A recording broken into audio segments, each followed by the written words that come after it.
Hello everyone, आप सभी का स्वागत है मेरे YouTube channel goal NET JRF with Ram Goswami में। UGC NET JRF performing art dance drama theatre के विषय को लेकर हम लोग तैयारी कर रहे हैं अभी, जिसमें आप तैयारी के लिए 60 दिन में मात्र पूरे यूनिट जितने दिए हुए हैं डांस और ड्रामा के 10 यूनिट के topic wise, unit wise, point by points, PYQs base notes और क्लासेस प्राप्त करना चाहते हैं, ज्वाइन करना चाहते हैं, तो आप मेरे इस नंबरों पे कॉल या मैसेज करके मुझसे जुड़ सकते हैं। इसमें ऑनलाइन कोर्स के दौरान चीज़ें जो दी जा रही हैं वो अनलिमिटेड आपके ऑल यूनिट्स PDFs नोट्स मिलेंगे, जो पूरे PDFs के जो सिलेबस हैं उसके आधार पे सारे तैयार किए गए हैं। साथ ही PYQs बेस्ड सारी चीज़ों को मर्ज करते हुए नोट्स तैयार किए गए हैं, जो कि आने वाले एग्ज़ाम के लिए बहुत ही लाभदायक होगा। रिकॉर्डेड वीडियो लेक्चर भी आपको मिलेंगे। अगर आपकी क्लास मिस भी हो जाती है तो पर भी आपको घबराने की ज़रूरत नहीं है, रिकॉर्डेड वीडियो लेक्चर आपको प्रोवाइड किए जाएंगे। Solve all set PYQs with explanations के साथ आपको मिलेंगे। डांस ड्रामा थिएटर के साथ साथ आपको फर्स्ट पेपर का भी आप इसमें अध्ययन कर सकते हैं। फर्स्ट पेपर को भी तैयार कराया जाएगा इसमें। जो इसका टोटल कोर्स फीस है वो सिर्फ 2500 रुपये है। 60 दिन के लिए कोर्स चलाया जाएगा, क्योंकि अभी नोटिफिकेशन आ चुका है जिसमें 31 से 7 जनवरी तक एग्ज़ाम होना है, 2025 दिसंबर का एग्ज़ाम यूजीसी का। तो उसको मद्देनज़र रखते हुए ये कोर्स वर्क तैयार किया गया है। फुल कोर्स आप करना चाहते हैं या फिर आप 1 मंथ का ही कोर्स अगर करना चाहते हैं तो 1 to 5 यूनिट के लिए आप 1 मंथ का भी कोर्स ज्वाइन कर सकते हैं, जिसकी फ़ीस मात्र 1200 रुपये रहेगी। सेकेंड, इसमें डांस और ड्रामा दोनों के स्टूडेंट ऐड हो सकते हैं। दोनों के पूरे 10 यूनिट्स कंप्लीट कराए जाएंगे। फर्स्ट पेपर को भी उसी में मर्ज पढ़ाया जाएगा। तो आप लोग अगर यूजीसी नेट की तैयारी कर रहे हैं डांस ड्रामा थिएटर को लेकर, तो आप इन नंबरों पे कॉल या मैसेज कर इन्फॉर्मेशन ले सकते हैं। और ये बैच जो है वो 15 तारीख से स्टार्ट हो रहा है, यानी कि कल। तो अगर आप ज्वाइन होना चाहते हैं तो ज्वाइनिंग डेट अलग है, कल से स्टार्टअप है, तो आप 20 तारीख को भी ऐड हो सकते हैं। आइए आज हम लोग जो मेरे पुराने वीडियो हैं उनके जो यूनिट हैं, यूनिट 3 में जो हम लोग 10 रूपक पढ़े थे, 10 रूपक के बाद 10 रूपक पढ़ रहे थे, अध्ययन कर रहे थे। 10 रूपक के कथानक, कथा वस्तु और रस के बारे में हम लोगों ने अध्ययन करना कहा था, जिसमें मैंने कथा वस्तु को लेकर जो चीज़ें आईं, अर्थ, प्रकृति, कार्यावस्था, इन सारे विषयों पर वीडियो पहले ही अपलोड कर रखा है, तो आप जाकर उससे देख सकते हैं। नाट्यशास्त्र का विषय बदलता नहीं है क्योंकि वो लिखित फॉर्म में है, तो वहाँ के सिर्फ हमें नॉलेज से अपने डाटा को पुख्ता करना है और आगे बढ़ते रहना है। इसमें मैं आगे के चैप्टर के रूप में रूपक भेद के बारे में आगे हम बढ़ते हैं। फिर इसी में नाट्य के उपनाटिका जो फॉर्म, उपरूपक हैं, और जो नायक नायिका के प्रकार हैं, साथ ही यूनिट 4-5 के इसमें वीडियो आपको देखने को मिलेंगे। साथ ही PYQ सीरीज़ चल रहा है हम लोगों का, जो इवनिंग के टाइम हर दिन अपलोड होता है, तो आप जाकर उसे देख सकते हैं। रूपक जो होता है उसकी अगर बात करें तो धनंजय के 10 रूपक ने वस्तु रस नेता को भेद को बताकर उन्होंने कहा कि रूपक के 10 भेदों के निरूपण किया जा सकता है। 10 वैध रसाश्रम। तो धनंजय ने यह स्पष्ट कर दिया है कि रूपक रस पर आश्रित होते हैं और इनकी संख्या 10 है। रसों के ऊपर ये आश्रित हैं और रूप में 10 प्रकार का ही नाट्य होता है जो रसाश्रित होता है, जहाँ रसों का संकर होता है। शुद्ध रूपक ना होकर संकीर्ण रूपक या उपरूपक के रूप में कहलाता है। जहाँ पे ये चीज़ें शुद्ध रूपक, जहाँ पे रस का संकरण होगा और चीज़ें नहीं निकल के आएंगी, संकीर्ण रहेगा, तो वहाँ पे उपरूपक के रूप में ये फॉर्म होंगे। तो हम उपरूपक को भी देखेंगे, रूपक तो देखेंगे ही। रूपक को अच्छे से समझने के लिए जो श्लोक दिया हुआ है, नाट्यक संप्रकरण भाण प्रहसन डिम्ब वयोग संवकारी विथ विथे इह मृग विथ के मृग, अर्थात नाटक संप्रकरण भाण प्रहसन डिम्ब वियोग समकारी विथेय डम्ब के हा मृगम इति, अर्थात नाटक, प्रकरण, भाण, प्रहसन, डिम्ब, वियोग, समाकार, विथेय और यह मृग के ये 10 रूप बताए गए हैं जिससे सवाल देखने को मिलते हैं। नाटक के बारे में हम समीक्षात्मक एक अध्ययन करेंगे। नाटक क्या है, फिर प्रकरण क्या है, भाण क्या है, डिम्ब के अंदर क्या विषय वस्तु रहती है, कौन सी इतिवृत्ति या वृत्तियाँ इसमें इस्तेमाल होती हैं, नायक नायिका किस प्रकार के रहते हैं, उन सारे बिंदुओं को रखते हुए हम आगे बढ़ते हैं। जिसमें नाटक जो है, नाटक सभी रूपकों की प्रकृति को कहा जाता है और सभी रूपकों में प्रमुख रूप से रहता है। ये इसमें जो वस्तु नेता रस संबंधी नाटकों में पाए जाते हैं, लक्षण सारे रहते हैं इसके अंदर। नाटक के प्रारंभिक पूर्व रंग जब होता है, मंगलाचरण आदि का विधान बताया जाता है इसमें, और उसके बाद अंगों का अभिनय इसमें अंतर्गत होता है। इसकी कथानक जो होगी वो रामायण, महाभारत इत्यादि जो पुराने प्रख्यात कथा वस्तु है। मैंने कथानक के ऊपर भी वीडियो बना के रखा है, जो प्रीवियस आप वीडियो पे जाके उसे देख सकते हैं। इसका नायक रमणीय गुणों युक्त प्रसिद्ध वंश में उत्पन्न हुआ राजा महर्षि या दिव्य पुरुष होगा। धीरोदात प्रक्रमी, तो इसमें जो अभिनेता प्रयुक्त हो रहा है वो धीरोदात प्रक्रमी, यश की अभिलाषा करने वाला, उत्साह, कृष्ण आदि तरह के दिव्य, राम आदि तरह के दिव्य, दुष्यंत आदि तरह के अदिव्य होना चाहिए इसके अंदर। नाटक का इतिवृत्ति बनाने वाले प्रख्यात कथा में यदि कोई अंश नायक धीरोदत्ता की दृष्टि से या रसानुभूति की दृष्टि से अनुचित हो तो उसे हटा देना चाहिए। दूसरे प्रकार में कल्पना कर लेनी चाहिए। इस प्रकार से इसके बारे में बताया गया है, जिसे रंगमंच पर दिखाना संभव ना हो किंतु दर्शकों को उसे जानना जरूरी हो, उससे पहले विस्कंभक योजना उससे सूचना दी जानी चाहिए। तो ये विस्कंभक भी हैं, अर्थोक्षेपक और सहायक कैरेक्टर के रूप में विस्कंभक का इस्तेमाल होता है। हम इसके बारे में भी और डिटेलिंग से अच्छे से पढ़ेंगे। और इसमें बीज, बिंदु, पताका, प्रक्रिया, कार्य, 5 कार्यावस्थाएँ और 5 अर्थ प्रकृतियाँ, ये आपके आरंभ, प्रयत्न, यत्न, प्रत्यस्या, निप्ताप्ति, फलागम इत्यादि इसमें अंदर होने चाहिए। ये संधियाँ जो बनती है, बीज प्लस आरंभ, प्रतिमुख, बीज प्लस प्रयत्न, गर्भ, पताका, प्रयत्न, प्रत्यापसा, विमर्श अथवा अविमर्श, प्रक्रिया प्लस नियताप्ति, निर्वहन, कार्य, फलागम के ऊपर ये संधियाँ इस प्रकार की बनती हैं। पताके में प्रक्रिया का नाटक में होना अनिवार्य नहीं है, इसीलिए गर्भ में विमर्श संधियों में भी ये चीज़ें हो सकती हैं, नहीं भी हो सकती। नाटक में कभी कभी कथा के मुख्य नायक का वध नहीं दिखाया जाना चाहिए, ये भी इम्पोर्टेंट बात है नाटक के अंदर। संस्कृत नाटकों की सुखांतता को इंगित करता है ये, और नाटक का विभाजन अंकों में होना चाहिए, कम से कम 5 या उससे अधिक 10 अंक के होने चाहिए नाटक के पार्ट। तो रूपक में हम लोगों ने इसके बारे में देखा। दूसरा जो प्रकार है प्रकरण। प्रकरण की कथा ऐतिहासिक न होकर कवि कल्पित, निर्मित, साधारण जनजीवन पर आधारित होती है। नायक इसके ब्राह्मण, वणिक, वैश्य, व्यापारी के रूप में भी हो सकता है। धीर प्रशांत कोटि का इसके अंदर होता है। हमने ऊपर पढ़ा धीरोदत्त, ये धीर प्रशांत है जिसमें ब्राह्मण, वणिक, वैश्य, व्यापारी इत्यादि नायक के रूप में होंगे। इसमें धर्म, अर्थ और काम की सिद्धि के लिए ये सारे तत्पर रहते हैं। रूपक के भेद में श्रृंगार अथवा वीर रस में से कोई एक अंगिरस होगा, और इसके 5 अर्थ प्रकृतियाँ, 5 कार्यावस्था, 5 संधि तथा अंक संख्या नाटक की तरह ही इसमें अंदर होते हैं। नायक की दृष्टि से देखा 3 प्रकार के माने गए हैं। एक नायिका के आधार पे कुलिनिस्ट, कुलिजा एंड नायिका, और दूसरा गणिका नायिका, तीसरा है इसका कुलिजा और गणिका दोनों की नायिकाएं। तो कुलजनिष्ठ जो होती हैं वो कुलीन वंशों में उत्पन्न नायिका कुलिजा, और दूसरे में गणिका नायिका। तो ये जो प्रकार थे, गणिका जो वेश्यावृत्ति वाले, प्रोस्टेक्शन वाले, जो वेश्यावृत्ति को लेकर काम करते हैं, उनके प्रोस्टिट्यूट वाले नायिकाओं को लेकर इसमें बताया गया है। और तीसरा प्रकार कुलिजा, गणिका, प्रकरण के ये प्रकार हो सकते हैं। विख्यात जो प्ले है मृक्षकटिकम, इसको अहम आधार के रूप में देखते हैं प्रकरण में।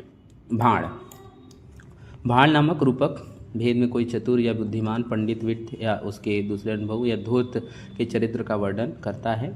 भाण में एक ही अंक होता है, वित्त एक अकेला पात्र होगा। तो इस चीज़ों को विशेष ध्यान दीजिएगा, क्योंकि UGC नेट के क्वेश्चन पेपर में इस तरीके के सवाल आते हैं। अकेला यहाँ पे परफॉर्म करता है वित्त बुद्धिमान, चतुर, पंडित या पंडित बुद्धिमान व्यक्ति, इसमें आता है। विट की एक इला पात्र रहेगा। विट आकाश भांति स्वयं में अपने आप में उत्तर देते हुए कथा को आगे बढ़ाता है। विलासादि के वर्णन वीर तथा श्रृंगारस की सूचना विट के द्वारा ही दी जाती है। भारतीय वृत्ति की इसमें प्रधानता होती है क्योंकि वाचिक अभिनय को भारतीय वृत्ति बताता है। इसमें प्रधानता भारतीय वृत्ति की रहती है। कथा वस्तु कवि कल्पित होती है। मुख्य निर्वहन 2 संधियाँ होती हैं इसके अंदर। लास्य के 10 अंगों की योजना भी इसमें होती है। बताता कौन है? विट। इस प्रकार हम तीसरे प्रकार पहाड़ को भी जान लिए। चौथा प्रकार है प्रहसन। हास्य रस प्रधान प्रहसन की कथा वस्तु जो होगी वो कवि कल्पित होगी। आचार्य विश्वनाथ के अनुसार 1 या 2 अंक इसके अंदर होंगे और भाड़ की तरह एकांकी मानते हैं कभी कभी। प्रहसन 3 प्रकार के होते हैं। शुद्ध होगा, विकर्ण होगा, संकीर्ण होगा। पाखंडी कहने वाले धूर्त विट एवं धूर्त दास दासी आदि चरित्र वेश तथा भाष्य से युक्त प्रहसन शुद्ध माना जाता है। और कामों की तरह वेश वाले तथा वैसे ही बोलने वाले नपुंसक, कंचुकी, तपस्वी आदि का प्रवेश अगर है उसमें तो विकृत माना जाएगा। धूर्त पात्रों के चित्रांकन से युक्त प्रहसन संकीर्ण कहलाता है। तो धूर्त पात्र जो रहेंगे वो संकीर्ण प्रहसन के अंतर्गत आएगा।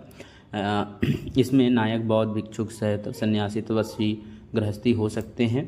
परिहासपूर्ण संवादों से हास्य उत्पन्न होता है। इसमें प्रहसन में मिथ्या आचरण करने वाले नायक को संस्कृत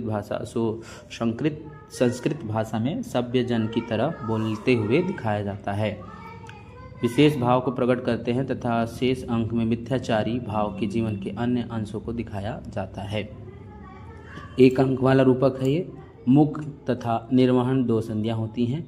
यह वेशभूषा भाषा की विकृति से हास्य उत्पन्न इसके अंतर्गत होता है।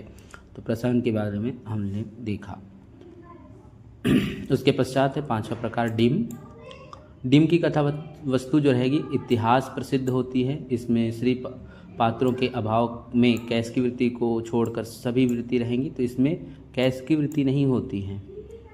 आर्यभट्टी भारतीय तीनों वृत्तियां पाई जाएंगी। नेता देव, गंधर्व, यक्ष, राक्षस, नाग आदि मनुत्तर योनि से लोग होंगे अथवा भूत प्रेत पिशाच आदि 16 प्रकार के नायक इसके अंदर होंगे डीम में। और रौद्र रस अंगिरस के रूप में होगा। श्रृंगार हास्य रस को छोड़कर अन्य रस सभी अंग रूप के रूप में होते हैं। इसमें करुण, वीर, विभत्स, भयानक इत्यादि।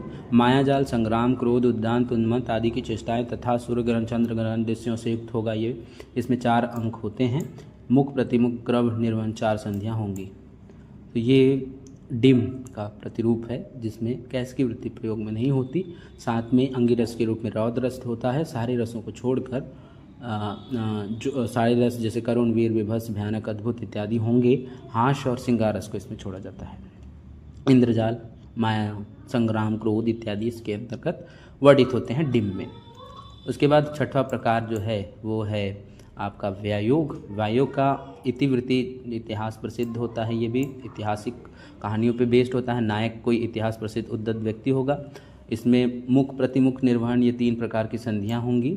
तो श्रृंगार एवं हास्य रस के अलावा 6 अन्य रस करुण, रौद्र, वीर, विभत्स, भयानक, अद्भुत इसमें दीप्त होते हैं। ये ऐसी युद्ध का वर्णन होता है जिसमें मूल में कोई स्त्री कारण ना हो। जैसे जामदग्नि जने नामक व्यायोग में प्रसिद्ध उद्दत नायक परशुराम के पितृवध के कारण क्रोधित होकर सहस्त्रबाहु से युद्ध किए। तो ये स्त्री बेस कहानियाँ नहीं होंगी और स्त्री उसका मूल कारण नहीं होंगी किसी भी युद्ध का। यह रूपक 1 अंक का होता है जिसमें एक ही दिन की कथा वर्णित होती है। कैश की वृत्ति को छोड़कर सारी वृत्ति होंगी। तो यहाँ पे भी कैश की वृत्ति इस्तेमाल में नहीं होती।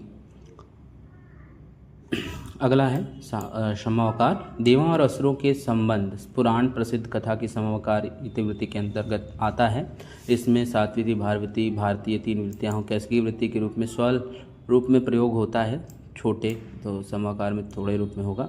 इसमें 12 प्रकार के नायकों के इतिहास प्रसिद्ध देवता दानव होते हैं। इन सभी नायकों की पहल सिद्धि भी पृथक होती है। अलग अलग प्रकार के इनके अलग अलग एक एम होता है जिसमें ये अपना स्ट्रगल करते हैं। नायक वीर रस से पूर्ण होते हैं। जैसे समुद्र मंथन पर लक्षित होते हैं। समुद्र मंथन के बाद अगर हम लोग करें उदाहरण के रूप में, समवाकार में 3 अंक होता है और 3 प्रकार का कपट, वस्तुकृत, स्वभावकृत, दैवकृत, 3 प्रकार का विद्रव, नगर, क्रोध, युद्ध, वायु, अग्निकृत। ये 3 प्रकार के श्रृंगार भी होते हैं। इसके अंदर धर, अर्च, काम युक्त श्रृंगार होते हैं। इसमें किंतु नामक बिंदु नामक अर्थ प्रकृति तथा परिवेशक नामक अर्थक्षेपक नहीं होता। तो ये भी इंपॉर्टेंट करने वाली बात है समाकार के अंदर, ये महत्वपूर्ण पॉइंट्स हैं जिसके आधार पर क्वेश्चन बन सकते हैं। विधि, यह रूपक भेद की एकांकी के रूप में है। एकल फॉर्म, विधि में कैश की वृत्ति होती है और इसमें श्रृंगार रस के पूर्ण परिपाक न होने के कारण यह बहुत उपायों द्वारा केवल सूच्य मात्रा में प्रयोग होती है श्रृंगार रस। अन्य रसों का भी स्वल्प मात्रा में प्रयोग इसमें स्पर्श होता है, बस अन्य रसों की इसमें सूचित मात्र होते हैं। इसमें मुख निर्वहन नामक 2 संधियाँ होती हैं और प्रस्तावना उद्यत आदि अंगों से युक्त होती है। 13 अंक का होता है, ये सबसे लंबा है अभी तक में, और पात्रों की संख्या 1 या 2 ही होती है इसके अंदर। तो ये विधि का वर्णन है। इसके बाद है 9वां प्रकार अंक। अंक जो होता है अंतर विभक्त इस तथा अंतर विभाग अंक तथा इस रूपक में किसी प्रकार का संशय ना हो। इसमें रूपक अभिक का दूसरा नाम उत्सृष्टिकांक कहा गया है। इसको उत्सृष्टिकांक नाम से जाना जाता है। उत्सृष्टिकांक की कथा वस्तु इतिहास प्रसिद्ध होती है। प्रख्यात कथा को ग्रहण करते हुए कभी अपने बौद्ध वैभव में उसमें प्रवर्तन करता है। अंगिरस करुण होता है इसके अंदर। इसमें नायक सामान्य जन होते हैं। इसमें मुख्य निर्वहन संधि भारतीय वृत्ति तथा अन्य अंगों का आयोजना इसमें होता है। एक ही अंक के अंतर्गत काम होगा, एक ही अंक इसके अंदर होता है। करुण रस प्रधान होने के कारण यह रूपक स्त्रियों के विलाप युक्त होता है, अर्थात इसमें शोकग्रस्त विहल स्त्रियों का विशेष रूप से चित्रण होता है। वाक युद्ध या मौखिक जय पराजय का विवरण होगा। कोई आचार्य इसमें से 1 से 3 अंक की विधान को भी बताते हैं। तो ये अंक के अंतर्गत आया। यहाँ मृग 10वां प्रकार, मृग की तरह अलभ्य अपराय नायिका की ईहा जो नायिका होती है उसे ईहा अभिलाषा से वर्णित होने के कारण रूपक को ईहा मृग कहा जाता है। इसमें इतिवृत्ति इतिहास तथा कवि कल्पित मिश्रित कहानियाँ होती। इतिवृत्ति से तात्पर्य है कथा वस्तु। इसमें 4 अंक तथा मुख्य निर्वहन रूप 3 संधियाँ होती हैं। इसमें देवता तथा मनुष्य में कोई एक नायक तथा दूसरा प्रतिनायक होता है। धीरोदात्त कोटि के इसके अंतर्गत नायक होंगे। प्रतिनायक भ्रमात्मक या विपरीत बुद्धि के कारण अनुचित कार्य करने वाला होता है।